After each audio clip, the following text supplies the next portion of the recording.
ಬಂಧುಗಳೇ ನಮಸ್ಕಾರ, ಹೇಗಿದ್ದೀರಿ ನೀವೆಲ್ಲರೂ? ನಾನು ಸುಬ್ರಹ್ಮಣ್ಯ ಎಸ್ ಹಂಡಿಗೆ. ಬಂಧುಗಳೇ, ಆಯುರ್ವೇದದ ಟ್ರೀಟ್ಮೆಂಟ್ಗೆ ಸಂಬಂಧಪಟ್ಟ ಹಾಗೆ ಈ ವಿಡಿಯೋದಲ್ಲಿ ಒಂದಷ್ಟು ಮಾಹಿತಿಯನ್ನ ನಿಮ್ಮ ಮುಂದೆ ಇಡ್ತಾ ಹೋಗ್ತೀನಿ.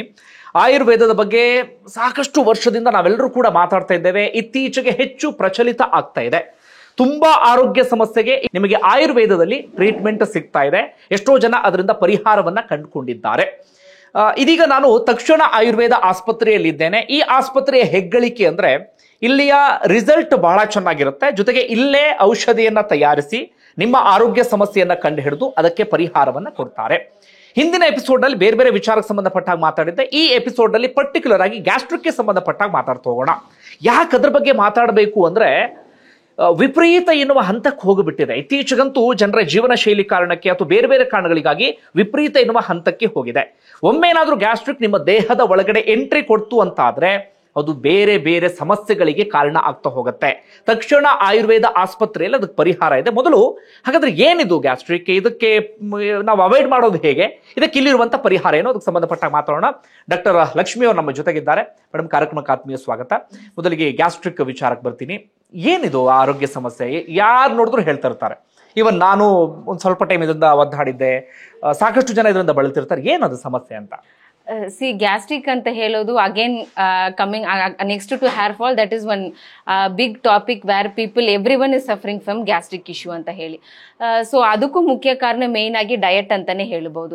ಈಗ ನಾವು ತುಂಬಾ ಡೆವಲಪ್ಮೆಂಟ್ ಆಗಿರುವ ಕಾರಣದಿಂದ ಡಯಟ್ ಅಂತ ಹೇಳೋದು people are not following it properly. ಬೇಕಾಗಿರುವ ಟೈಮಲ್ಲಿ ತಿನ್ನೋದು, ಏನ್ ನಮ್ಗೆ ಬೇಡ ಅಂತ ಹೇಳೋದನ್ನ ಅದನ್ನೇ ಜಾಸ್ತಿ ತಿನ್ನೋದು, ಈ ತರ ಎಲ್ಲ ಮಾಡುವಾಗ ಗ್ಯಾಸ್ಟ್ರಿಕ್ ಆಗುತ್ತೆ. So main reason is diet ಅಂತ ಹೇಳ್ಬೋದು.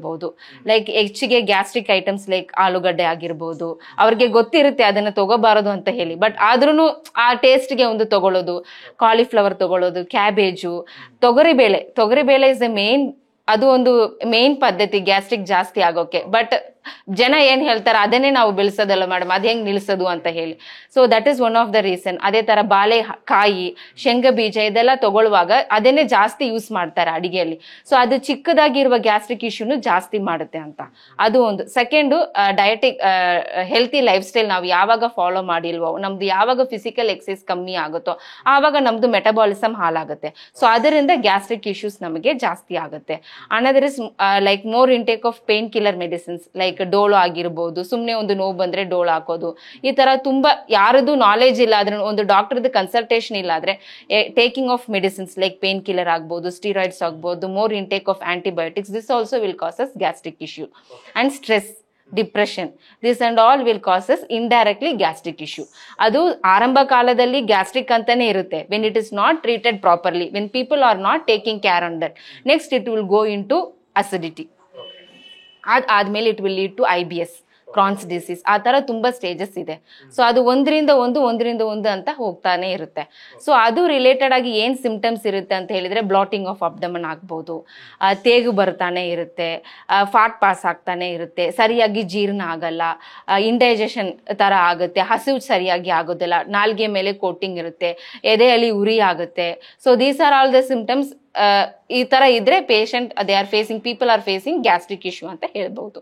ನಾವು ಗ್ಯಾಸ್ಟ್ರಿಕ್ ಸಮಸ್ಯೆ ಹಾಗೆ ಬಿಟ್ಕೊಂಡ್ರೆ ಅದು ಇಡೀ ದೇಹಕ್ಕೆ ಆವರಿಸ್ಕೊಬಿಡುತ್ತೆ. ಎಸ್ ಒಂದೊಂದು ಸ್ಟೇಜ್ಗಿಂತನೂ ಅದು ಶಿಫ್ಟ್ ಆಗ್ತಾನೆ ಹೋಗುತ್ತೆ. ಅಸಿಡಿಟಿ ಆಗುತ್ತೆ, ಎದೆಯಲ್ಲಿ ಉರಿ ಆಗುತ್ತೆ. It will start only with bloating of abdomen. When we are ಅದನ್ನ ಸರಿಯಾಗಿ ನಾವು ಗಮನಿಸಿಲ್ಲ, ಮೀನ್ಸ್ ಅದು ಹೇಗೆ ಬರುತ್ತೆ, ಟೈಮ್ಗೆ ಊಟ ಮಾಡಿಲ್ಲ, ಸರಿಯಾಗಿರುವ ಪ್ರಾಸೆಸ್ ಆಗಿರೋ ಆಹಾರ ತಗೊಂಡಿಲ್ಲ, ಹೆಚ್ಚಿಗೆ ಆಚೆ ಕಡೆ ತಗೊಳ್ಳೋದು, ಜಂಕು, ಚಾಟ್ಸ್, ಈ ತರ ಎಲ್ಲ ತಗೊಳ್ತಾ ಇರ್ತೀವಿ. So it will start only with bloating of abdomen. ಆಮೇಲೆ ಅದು ನಿಧಾನಕ್ಕೆ ಅಸಿಡಿಟಿ ಆಗಿ ಕನ್ವರ್ಟ್ ಆಗುತ್ತೆ, ಎದೆಯಲ್ಲಿ ಉರಿ ಶುರುವಾಗುತ್ತೆ, ತೇಗ್ ಬರ್ತಾನೆ ಇರುತ್ತೆ. Then slowly it will convert in to IBS ಅಂತ ಏನು, ಇರಿಟೇಬಲ್ ಬೌಲ್ ಸಿಂಡ್ರೋಮ್ ಅಂತ ಹೇಳ್ತಾರೆ. ನಾವು ಅದನ್ನ ಏನ್ ಹೇಳುದು, ತಿಂದ ತಕ್ಷಣ ಮೋಷನ್ ಹೋಗ್ಬೇಕು ಅಂತ ಅನ್ಸುತ್ತೆ, ತಿನ್ನೋದು ಸರಿಯಾಗಿ ಜೀರ್ಣ ಆಗೋದಿಲ್ಲ, ವೇಟ್ ಲಾಸ್ ಆಗುತ್ತೆ, ಈ ತರ ಎಲ್ಲ IBS ಹೌದು ಸಿಂಪ್ಟಮ್ಸ್ ಬರುತ್ತೆ. Next it will lead in to even motion ಟೈಮಲ್ಲಿ ಬ್ಲೀಡಿಂಗ್ ಕೂಡ ಬರಕ್ಕೆ ಸಾಧ್ಯತೆ ಇದೆ, ಕಾನ್ಸ್ಟಿಪೇಷನ್ ಆಗುತ್ತೆ, ಅದರಿಂದ ಪೈಲ್ಸ್ ಬರುತ್ತೆ, ಫಿಶರ್ ಬರುತ್ತೆ. So it is not only gastric, more symptoms are related with that ಅಂತ.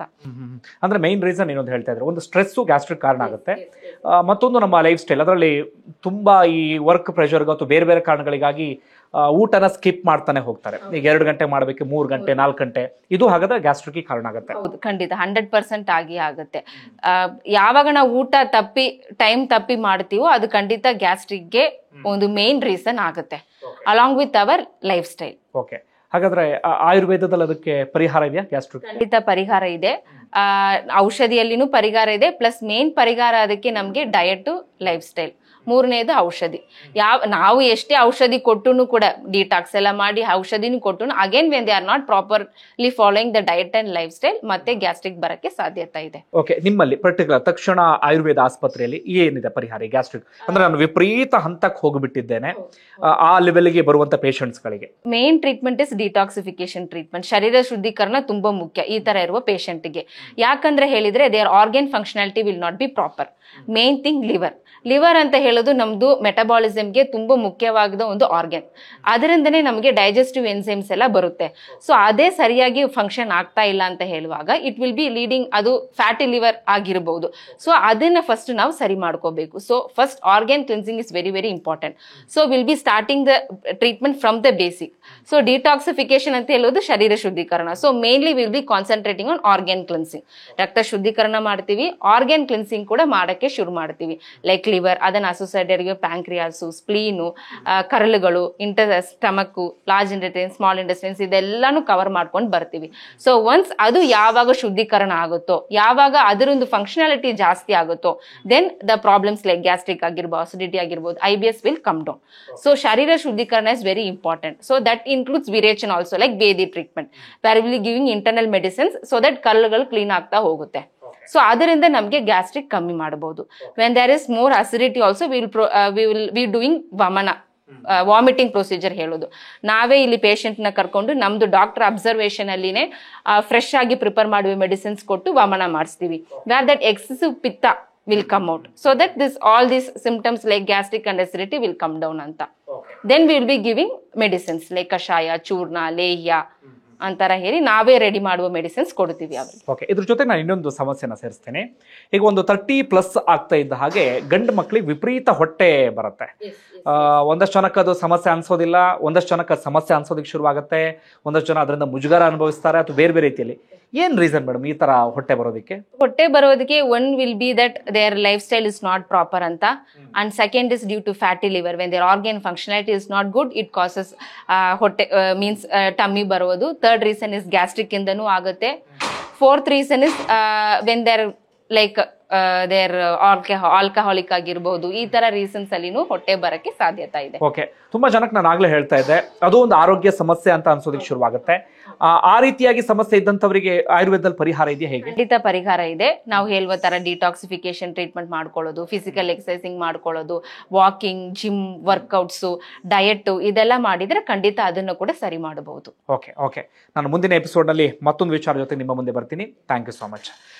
ಬಂಧುಗಳೇ, ಈ ಎಪಿಸೋಡ್ನಲ್ಲಿ ಪರ್ಟಿಕ್ಯುಲರ್ ಆಗಿ ಗ್ಯಾಸ್ಟ್ರಿಕ್ ಸಮಸ್ಯೆಗೆ ಸಂಬಂಧಪಟ್ಟ ಹಾಗೆ ಜೊತೆಗೆ ವಿಪರೀತ ಹೊಟ್ಟೆ ಏನಾದರೂ ಬಂದಿದ್ರೆ ಆ ಸಮಸ್ಯೆ ಬಗ್ಗೆಯೂ ಕೂಡ ಮಾತಾಡಿದ್ರು. ನೀವು ಆರಾಮಾಗಿ ತಕ್ಷಣ ಆಯುರ್ವೇದ ಆಸ್ಪತ್ರೆಗೆ ಬರಬಹುದು, ಇಲ್ಲಿಯ ವಾತಾವರಣವನ್ನು ಗಮನಿಸಬಹುದು, ಅದಾದ ಬಳಿಕ ಟ್ರೀಟ್ಮೆಂಟ್ ಅನ್ನು ಪಡೆದುಕೊಳ್ಬಹುದು. ಮುಂದಿನ ಎಪಿಸೋಡ್ನಲ್ಲಿ ಮತ್ತೊಂದು ಆರೋಗ್ಯ ಸಮಸ್ಯೆಯ ಜೊತೆಗೆ ಪರಿಹಾರದ ಜೊತೆಗೂ ಕೂಡ ನಿಮ್ಮ ಮುಂದೆ ಬರ್ತೀನಿ. ಧನ್ಯವಾದ ವಿಡಿಯೋ ನೋಡಿದ್ದಕ್ಕಾಗಿ. ಮುಂದಿನ ವಿಡಿಯೋದಲ್ಲಿ ಮತ್ತೊಮ್ಮೆ ಸಿಗೋಣ.